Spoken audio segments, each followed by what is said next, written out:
자, 오지게 인생 17주차 라이브 시작하겠습니다. 이번 주차는 비뇨계통을 한다고 말씀드렸습니다. 비뇨계통 하기 전에 제가 지난 시간에 소화계통 하면서 설명을 좀 빼놓고 안 드린 부분이 있거든요. 그 수강 자료에는 다 있는데 설명을 제가 안 드렸습니다. 그 부분 마저 설명드리고 그 다음에 비뇨계통으로 넘어갈게요. 위와 관련된 내용인데 위를 이제 앞에서 봤을 때 이런 모습이 된다라는 거 이제 설명드렸고요. 일단은 번호 4번으로 붙은 모페임부터 설명드리겠습니다. 여기 모페임은 위 몸통에서 날문으로 이어지는 부분에 각이 져 있는 그 부분을 이제 모페임이라고 한다고 하는데 이 모페임 부분에서 위궤양이 잘 발생한답니다. 위궤양이 잘 발생하는 부분으로 모페임을 좀 기억해 두시고요. A하고 B 마저 설명드릴게요. 큰 굽이하고 작은 굽인데 일단 이 그림상에서는 큰 굽이가 오른쪽에 있습니다만 이 사람을 기준으로 해야 되겠죠.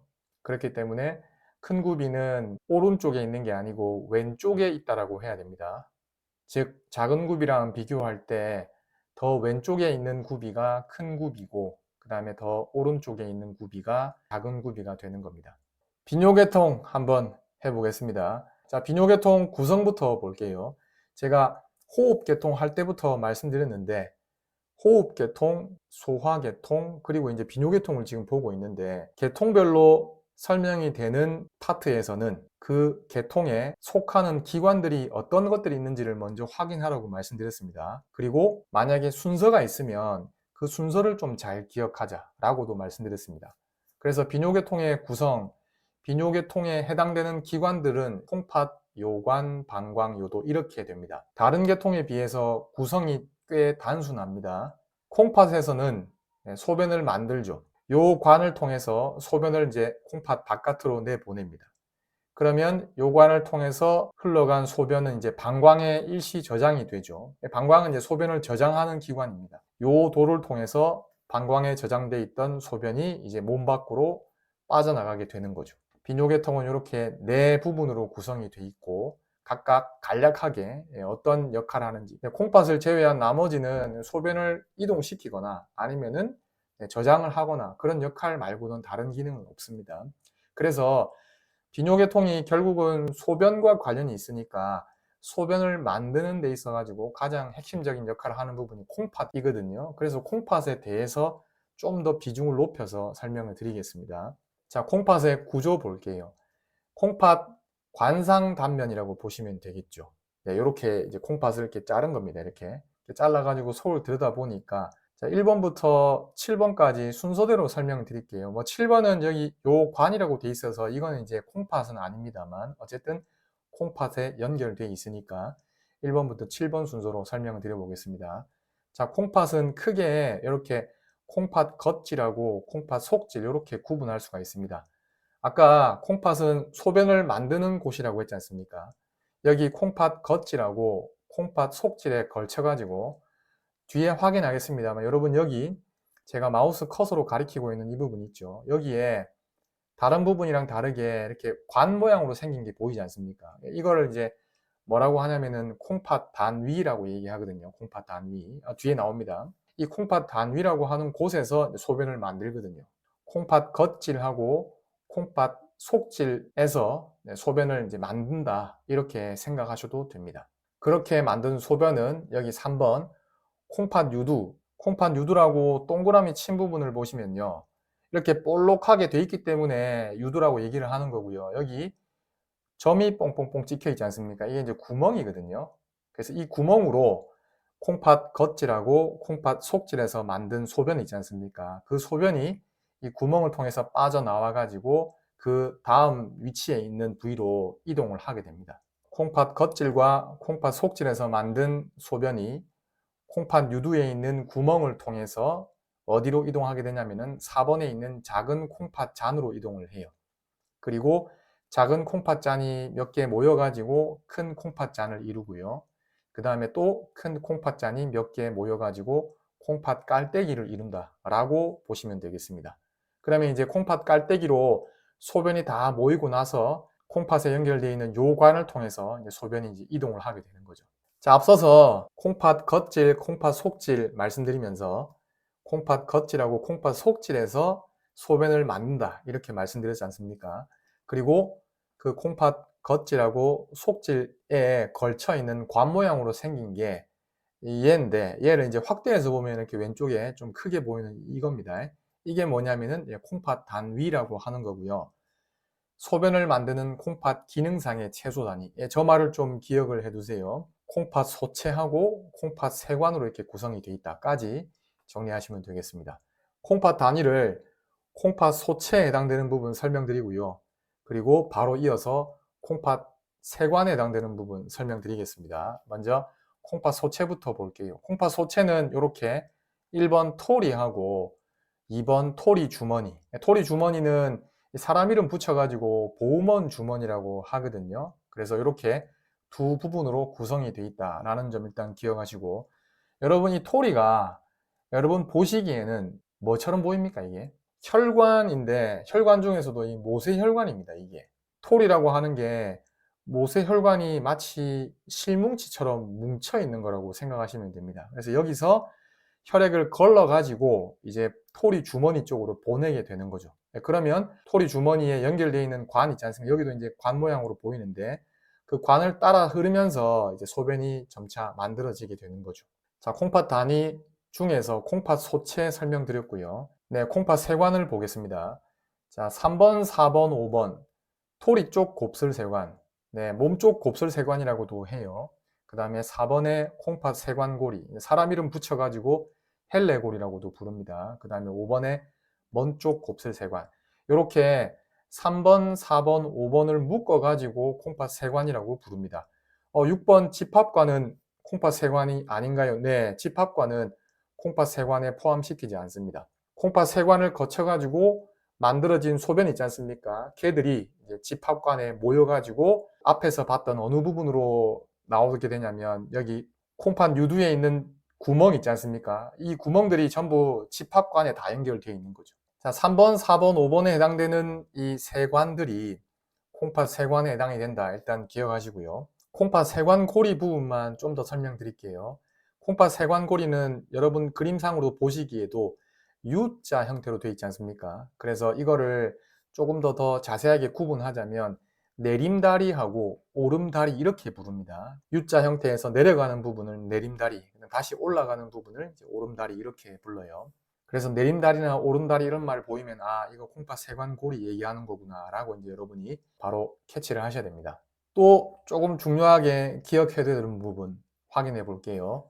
아까 콩팥은 콩팥 겉질하고 콩팥 속질에서 소변을 만든다. 왜냐하면은 콩팥 단위가 콩팥 겉질이랑 콩팥 속질에 걸쳐 있으니까요. 지금 여기 보이는 얘가 이제 콩팥 단위가 되는데, 콩팥 단위를 콩팥 겉질이랑 콩팥 속질에 속하는 부분을 이제 구분을 한 거예요. 콩팥 단위 중에서 콩팥 겉질에 있는 것은 콩팥 소체랑 그 다음에 몸쪽 곱슬세관 그리고 먼쪽 곱슬세관 기억해 두셔야 됩니다. 그 다음에 콩팥 단위 중에서 콩팥 속질에 있는 것은 콩팥 세관골이랑 그 다음에 집합관 이렇게 된다 라는 점까지 잘 정리를 해 두십시오. 자, 콩팥의 구조와 관련해서 전반적으로 알고 있어야 되는 내용 거의 다 설명드렸고요. 그 다음에 비뇨기의 생리와 관련된 내용을 말씀드리겠습니다. 비뇨기의 생리는 딴 거 아니고 소변이 어떻게 만들어지는가를 비뇨기의 생리에서는 주로 묻습니다. 그래서 소변 형성 과정이라고 제가 제목을 붙였는데, 소변 형성 과정은 일단은 여과, 그 다음에 재흡수, 그 다음에 분비의 과정을 거쳐서 소변이 만들어지거든요. 이 과정을 그림 보면서 또 한번 확인해 볼게요. 노란색으로 보이는 애는 콩팥 세관이라고 되어 있는데 좀 단순화 시킨 겁니다. 그 다음에 그 콩팥 세관 주변에 이렇게 모세혈관이 분포해 있을 거거든요. 그 모세혈관을 세관 주위 모세혈관 이렇게 부릅니다. 이 그림을 통해서 여러분이 일단 알고 계셨으면 하는 게 뭐냐면, 콩팥 세관에 남아 있는 거는 어쨌든 소변으로 배출이 될 거죠. 콩팥 세관에 남아 있다. 그러면 걔는 어쨌든 세관을 거쳐 가지고 최종적으로 소변을 통해서 몸 밖으로 배출이 될 겁니다. 세관 주위 모세혈관에 남아 있는 거는 우리 몸에 계속해서 있는 거죠. 콩팥 세관에 있는 것과 모세혈관에 있는 게 몸 밖으로 빠져나갈 것인지 아니면 우리 몸에 남아 있는 것인지를 일단 구분해서 보시고요. 이제 여과부터 설명드릴게요. 자, 여과는 혈액에 있는 노폐물을 거르는 과정이라고 되어 있습니다. 여과를 통해서 혈액에 들어있는 물질이 어디에서 어디로 그 물질이 이동하는지 잘 기억하세요. 토리에서 토리 주머니로 이동하게 되는 과정을 여과라고 얘기를 합니다. 그 다음에 재흡수 보겠습니다. 여과된 물질 중에는 체내에 필요한 것도 있기 때문에 그런 물질은 필요에 따라서 콩팥 세관에서 세관 주위 모세혈관으로 재흡수된다라고 되어 있습니다. 자, 재흡수도 여과랑 마찬가지로 어디에 있던 게 어디로 이동하게 되는 걸 재흡수라고 하는지 잘 기억하십시오. 콩팥 세관에 있던 놈이 세관 주위 모세혈관으로 이동을 하는 걸 재흡수 과정이라고 얘기를 합니다. 여기 여과된 물질 중에는 체내에 필요한 것도 있는데 왜 여과하면서 그 물질들까지 콩팥 세관으로 보내서 소변으로 빠져나가게끔 하느냐. 여과는 크기가 작은 놈 있잖아요. 혈관을 빠져나갈 수 있는 크기가 되게 작은 놈들은 그냥 다 빠져나갑니다. 근데 그 중에는 우리 몸에 써야 되는 놈들, 에너지원으로 쓰는 것도 있고 또는 다른 곳에 써야 될 것들도 있거든요. 대표적으로 포도당이나 아미노산 같은 거 있지 않습니까? 걔네들은 크기가 너무 작아가지고 여과될 때 그냥 막 여과가 된단 말입니다. 모세혈관에서 콩팥 세관으로 막 빠져나옵니다. 근데 걔네들을 열심히 먹어가지고 섭취를 해놨는데 소화를 시켜놨는데 소변으로 다 빠져나가면은 이게 얼마나 비효율적입니까? 그래서 걔네들을 갖다가 다시 우리 몸 모세혈관으로 다시 끌어들이는 겁니다. 그 과정이 이제 재흡수가 되는 거고, 아까 제가 포도당하고 아미노산 얘기했는데 포도당이나 아미노산 같은 경우는 거의 100% 재흡수됩니다. 그 다음에 이제 분비 보겠습니다.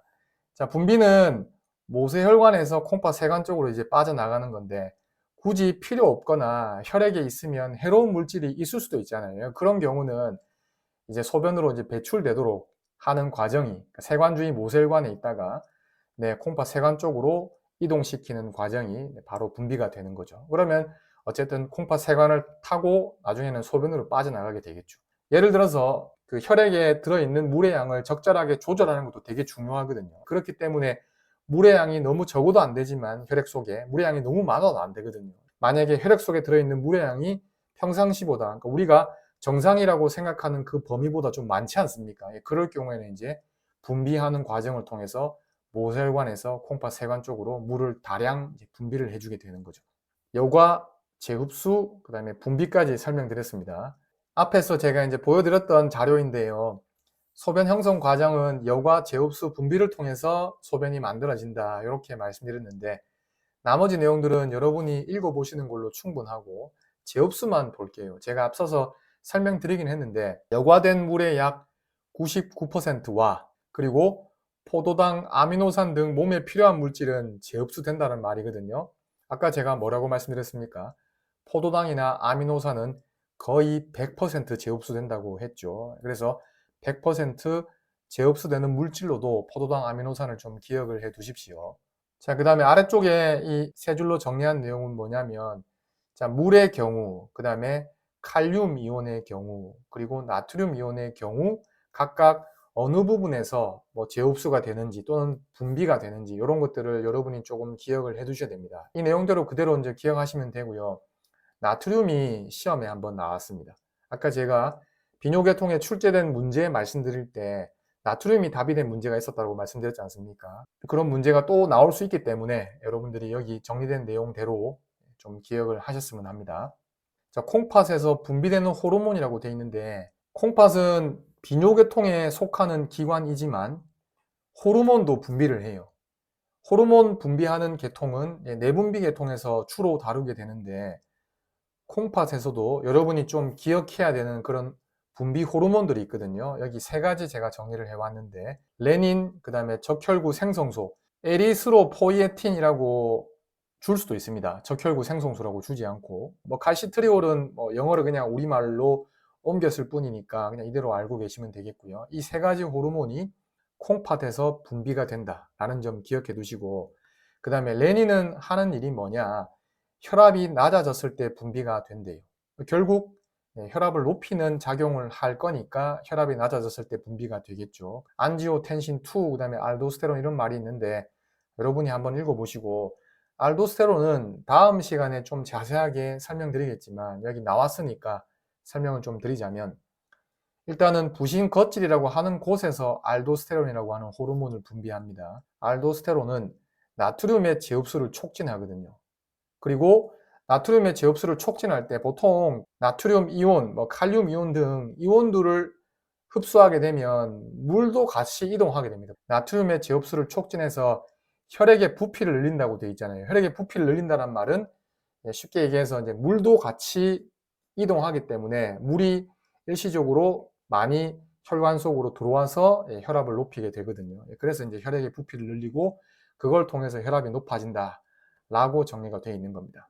알도스테론은 만약에 올해 국시에 내분비 계통 문제가 출제가 된다, 어떤 호르몬 관련된 문제가 나온다, 그걸 답으로 찾는 문제가 나온다, 그럴 때 알도스테론을 답으로 찾는 문제가 충분히 나올 수도 있는 정도의 그런 비중이 있는 내용입니다. 그래서 좀 기억해 두시고요. 그 다음에 적혈구 생성소 에리스로포이에틴은 말 그대로 적혈구 생성을 촉진하는 호르몬입니다. 그 다음에 칼시트리올은 소화관에서의 칼슘 이온의 흡수를 촉진하는 호르몬입니다. 이 세 가지 호르몬들 콩팥에서 분비하는 호르몬으로 잘 기억해 두십시오. 자, 이렇게 해서 17주차 오지게 회생 비뇨계통 강의는 이렇게 마무리하겠습니다. 강의 듣느라고 모두 수고 많으셨고요. 다음 주 내분비 계통에서 또 뵙겠습니다. 자, 수고하셨습니다.